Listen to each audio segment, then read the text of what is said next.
سیدنا مولانا محمد وعلی آل سیدنا ومولانا محمد وبارک وسلم صلاۃ وسلاما کثیرا کثیرا۔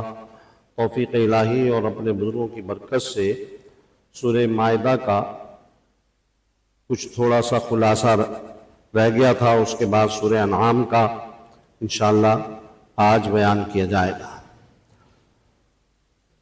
حضرت عیسیٰ علیہ السلام کے حواریین نے، ان پر ایمان لانے والوں کو حواریین کہتے ہیں، ان سے درخواست کی کہ آپ اللہ سے دعا کریں کہ اللہ تعالیٰ آسمان سے دسترخوان نازل فرمائے جس میں بہت سارے کھانے ہوں۔ حضرت عیسیٰ علیہ السلام نے دعا کر دی اور یہ سمجھایا بھی پہلے کہ دیکھو ایسی فرمائشیں اللہ سے مت کرو، اس میں بڑی مشقت پیدا ہو جاتی ہے، تکلیف میں پڑ جاتے ہیں لوگ، لیکن ان کی سمجھ میں نہیں آیا۔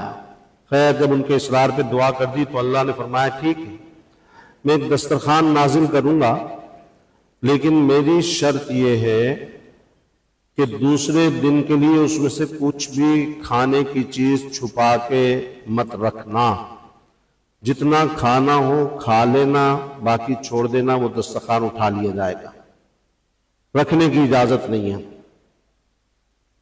انہوں نے کہا ٹھیک ہے، ہمیں شرط منظور ہے۔ اللہ نے کہا کہ دیکھو اگر شرط پوری نہیں کی تو خلاف ورزی کی صورت میں بہت شدید قسم کا عذاب ہوگا۔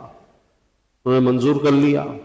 حدیث سے معلوم ہوتا ہے کہ دسترخوان اترتا رہا کئی دنوں تک اور وہ صحیح چلتے رہے، لیکن کچھ دنوں کے بعد وہ اپنی فطرت سے مجبور ہو گئے۔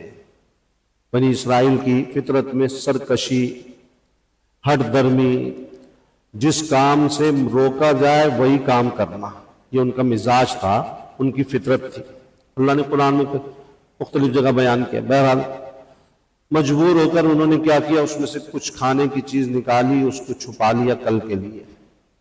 بس یہ کرنا تھا کہ دسترخوان اترنا بھی بند ہو گیا، اور اللہ نے کیا سزا دی؟ احادیث سے معلوم ہوتا ہے سزا یہ دی کہ ان خلاف ورزی کرنے والوں کی شکلوں کو مسخ کر کے ان کو سور اور بندر کی شکل میں تبدیل کر دیا گیا۔ اور اس کا ذکر قرآن پاک میں آیا، یہ حضرت عیسیٰ علیہ السلام کی قوم تھی۔ بنی اسرائیل کی ایک اور قوم کے اوپر یہ عذاب آیا ہے، اور احادیث میں کچھ اور بھی تذکرے ہیں کہ بنی اسرائیل پہ مختلف واقعات میں اس طرح کے عذاب آئے ہیں کہ اللہ نے ان کی شکلوں کو مسخ کر دیا، تبدیل کر دیا سور اور بندر کی شکل میں، اور پھر وہ زندہ نہیں رہے۔ اللہ تعالیٰ جب شکلوں کو مسخ کر دیتے پھر وہ 3 دن سے زیادہ زندہ نہیں رہتے، 3 دن کے بعد سب کے سب 3 دن کے اندر مر جاتے ہیں، وہ سب ختم ہو گئے۔ سورہ انعام یہ اسلام کے ابتدائی دور میں نازل ہوئی، جس میں بنیادی عقائد، توحید، رسالت اور آخرت مختلف دلائل کے ذریعے اس کو ثابت کیا گیا۔ انعام کہتے ہیں چوپایوں کو، چوپائے گائے، بیل، بھینس، 4 پاؤں پہ چلنے والے جتنے بھی ہیں جانور، اس کو چوپائے کہتے ہیں۔ اصل میں مشرکین عرب ان مویشیوں کے بارے میں بھی بڑے غلط عقیدے رکھتے تھے۔ ان مویشیوں کو، اونٹوں کو اور جو بھی ان کے پاس چوپائے ہوتے تھے، گائے وغیرہ، اس کو اپنے بتوں کے نام پر وقف کر دیتے تھے، اور وقف کرنے کے بعد پھر کہتے تھے کہ اب اس کا کھانا بالکل حرام ہے، جائز نہیں ہے۔ کسی کو نہ خود کھاتے تھے نہ کھانے دیتے تھے۔ یہ ان کا غلط عقیدہ تھا۔ اللہ نے اس قسم کے غلط عقائد کی صورت میں تردید کی اور ان مویشیوں کا ذکر فرمایا، اس لیے اس صورت کا نام سورہ انعام رکھا گیا۔ اور اس میں کفار نے طرح طرح کے مطالبات حضور اکرم صلی اللہ علیہ وسلم سے کیے تھے، قریش مکہ نے۔ مثلا ایک مطالبہ انہوں نے یہ کیا کہ جی ہم تو بڑے مالدار لوگ ہیں، اونچے درجے کے لوگ ہیں، اور آپ کے اوپر جو ایمان لانے والے لوگ ہیں مکے کی ابتدائی زندگی میں جو ایمان لائے تھے وہ سارے کون تھے؟ اکثریت غریبوں کی تھی، غلاموں کی تھی، کم بظاہر دنیاوی اعتبار سے کم درجے کے لوگ تھے. تو وہ کہتے تھے کہ یہ آپ کے پاس ہر وقت آپ کو گھیر کر بیٹھے رہتے ہیں، ہم ان کی موجودگی میں آپ کے پاس نہیں بیٹھ سکتے، یہ ہماری شان کے خلاف ہے، ہماری توہین ہے، آپ ان کو ہٹائیں پھر ہم آپ کے پاس بیٹھیں گے.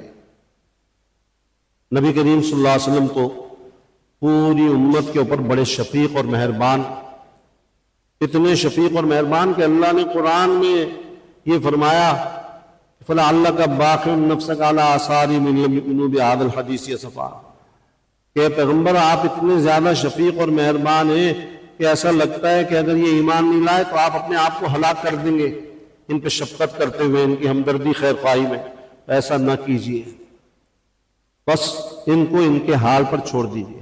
تو یہاں بھی حضور صلی اللہ علیہ وسلم کی شفقت بے انتہا تھی. آپ کا ارادہ ہوا، سوچا کہ ان لوگوں کو میں تھوڑی دیر کے لیے ہٹا دوں، ہو سکتا ہے یہ میرے پاس بیٹھیں بڑے بڑے سردار اور میری بات سنیں اور کلمہ پڑھ لیں، ایمان لے آئیں تو بہت اچھی بات ہوگی. اس لالچ میں تو اللہ تعالیٰ نے سختی سے منع فرما دیا کہ ان غریبوں کو اپنے پاس سے بالکل مت ہٹانا اور ان کا مطالبہ پورا نہیں کرنا.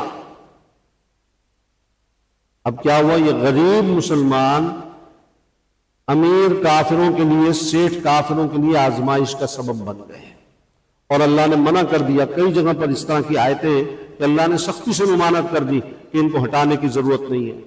یہ سچے دین کے طالب ہیں، طلب رکھتے ہیں، تڑپ رکھتے ہیں، آپ کے پاس سیکھنے کے لیے آ رہے ہیں، تو آپ ان کو اپنے پاس رکھیں، جوڑ کے رکھیں اور ان کو سکھائیں اور بتائیں اور کسی کے کہنے سے ان کو نہ ہٹائیں. پھر اللہ تعالیٰ نے سورہ انعام کے اندر ایک بات یہ فرمائی کہ کافروں کے معبودوں کو برا مت کہو، اور وجہ بھی بیان فرمائی کہ تم اگر کافر جس کی بھی عبادت کرتے ہیں، بتوں کی کرتے ہیں، کسی کی بھی کرتے ہیں، تو تم ان کے معبودوں کو برا نہ کہو، ورنہ نتیجہ کیا ہوگا، تم ان کے معبودوں کو برا کہو گے تو وہ تمہارے معبود کو، تمہارے پہ اللہ کو برا کہیں گے، اللہ کی توہین کریں گے، بے ادبی کریں گے. تو ذریعہ ہم بن گئے کہ ہم نے ان کے معبودوں کو برا کہا. اللہ نے سختی سے ممانعت کر دی کہ ٹھیک ہے شرک کی تردید کرو، اور شرک کرنا غلط ہے، بت پرستی غلط ہے، اس قسم کے جو غلط عقیدے وہ غلط ہے، لیکن ان کے معبودوں کے اوپر برائی ایسی نہ کرو کہ جو ان کو بری لگے، ان کے اوپر تبرہ کرنا، معبودوں کے اوپر، معبودوں کو گالی دینا، برا بھلا کہنا، یہ غیر مہذب طریقہ ہے اور اس کا نتیجہ اور انجام اچھا نہیں ہے. پھر وہ بھی اللہ کی شان میں گستاخی کر سکتے ہیں، اور جس طرح خود گستاخی کرنا حرام ہے، اسی طرح اس کا سبب بننا بھی حرام ہے. اس کے بعد جو سورہ اعراف ہے وہ بھی مکی صورت ہے، اور اس کا موضوع بھی یہی ہے، توحید، رسالت، آخرت، اور اس میں بہت سارے انبیاء کے واقعات اللہ تعالیٰ نے تفصیل سے بیان فرمائے. حضرت موسیٰ علیہ السلام کو طور پہ گئے اور وہاں اللہ سے دیدار کی فرمائش کی، وہ واقعہ اللہ نے تفصیل سے بیان کیا. اعراف کے معنی کیا ہے؟ اونچی بلند جگہ. اصل میں جنت اور دوزخ کے درمیان ایک اونچی جگہ ہوگی، اس کا نام ہے اعراف. وہاں پہ کچھ لوگ ہوں گے، وہ کون لوگ ہوں گے کہ جب وزن کیا جائے گا اعمال کو تو ان کے نیک اور برے اعمال بالکل برابر ہوں گے، نیکیاں بھی زیادہ نہیں ہوں گی، برائیاں بھی زیادہ، بالکل دونوں کے پلڑے برابر ہو جائیں گے. تو ان کو یہ حکم ہوگا کہ ان کو اعراف میں بھیج دیا جائے، یہ ابھی جنت میں بھی نہیں جائیں گے، جہنم میں بھی نہیں جائیں گے، ان کو اعراف پہ بھیج دیا جائے گا. وہ اعراف وہ جگہ ہے، اور کچھ عرصے تک وہاں پہ رکھا جائے گا، لیکن ہمیشہ وہاں نہیں رہیں گے. پھر اللہ تعالیٰ کا ان کے اوپر کرم ہوگا، اور اللہ تعالیٰ اپنے فضل و کرم سے پھر ان کو جنت میں داخل فرما دیں گے. اور بس پھر یہی ہوگا کہ اگر کوئی مسلمان بھی جہنم میں چلا گیا اپنے گناہوں کی وجہ سے تو اس کو بھی اللہ تعالیٰ کسی کی شفاعت سے، سفارش سے، یا پھر اپنے فضل و کرم سے آخر میں سب کو، مسلمانوں کو جہنم سے نکال کر جنت میں داخل کر دیں گے۔ اور آخر ایسا وقت آئے گا کہ بس جن کو جنت میں ڈال دیا وہ ہمیشہ جنت میں، اور جن کو جہنم میں ڈال دیا وہ ہمیشہ جہنم میں، یعنی جہنم میں صرف کافر رہ جائیں گے اور جنت میں صرف مسلمان۔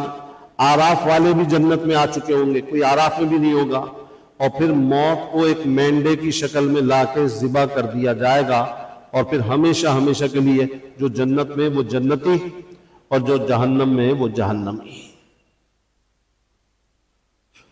الحمدللہ رب العالمین والصلاة والسلام علی سید الانبیاء والمرسلین ربنا اتم لنا نورنا واغفر لنا انک علی کل شیء قدیر اللہم لک الحمد کلہ ولک الشکر کلہ اللہم انا نعوذ بک من زوال نعمتک وتحمل عافیتک اللہم استر عوراتنا وآمن رواتنا۔ یا اللہ ہم سب کے کل گناہوں کو معاف فرما، تمام خطاؤں سے درگزر فرما، ہم سب سے راضی ہو جا، پوری امت سے راضی ہو جا، سب کو اپنی رضا والے کام کرنے کی توفیق عطا فرما، ناراضگی، غضب، غصے والے کاموں سے بچا، لعنت اور نحوست والے کاموں سے بچا۔ یا اللہ اس ماہ مبارک کی مغفرت ہم سب کو، پوری امت کو نصیب فرما، کامل تقوی نصیب فرما۔ یا اللہ کسی کو بھی مغفرت سے محروم نہ فرما، سب کو اپنے نیک محبوب بندوں میں شامل فرما، بیماروں کو شفائے کلی نصیب فرما، کمزوروں کو قوت عطا فرما۔